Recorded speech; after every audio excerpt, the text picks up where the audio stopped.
مقدس جس کے بارے میں یہ کہتے ہیں کہ یہ ہماری ہے، ہم اس کی بڑی تعظیم کرتے ہیں، ان کی اپنی کتاب تورات میں لکھا ہے کہ یہ اس ارض مقدس کو حقیر جانتے تھے،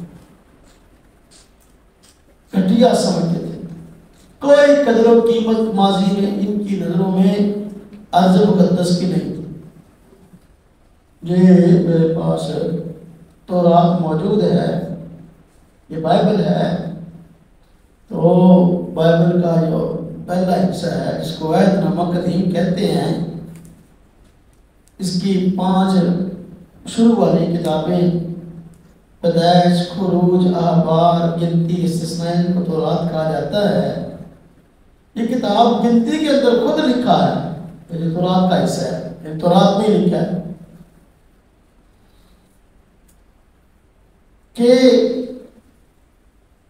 یہ سرزمین اس کو تم اپنی نظر میں حقیر جانتے ہو۔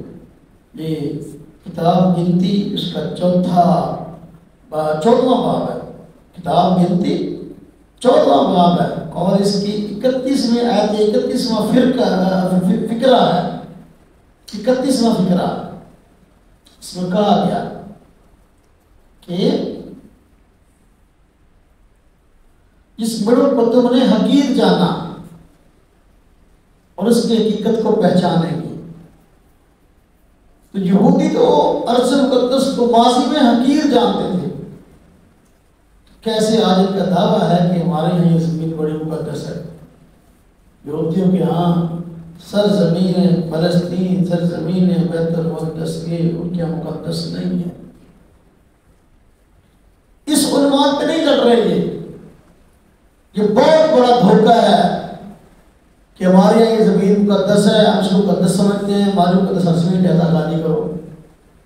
یہود اس کو مقدس نہیں سمجھتے، یہ کتاب تورات میں لکھا ہے، یہ میں نے آپ کو بتا دیا۔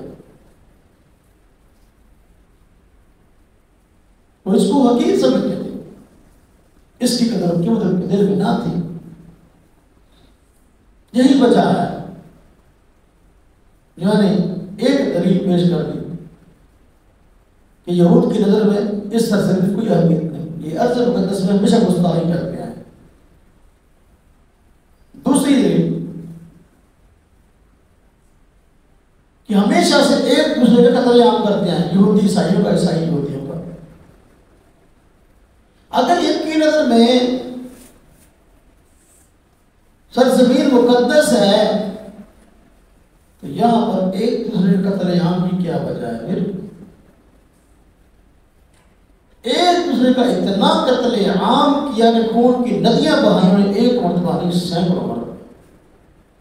یہ بھی اس بات کی دلیل ہے کہ اس زمین کو، اس سرزمین کو اپنے لیے مقدس نہیں سمجھتے۔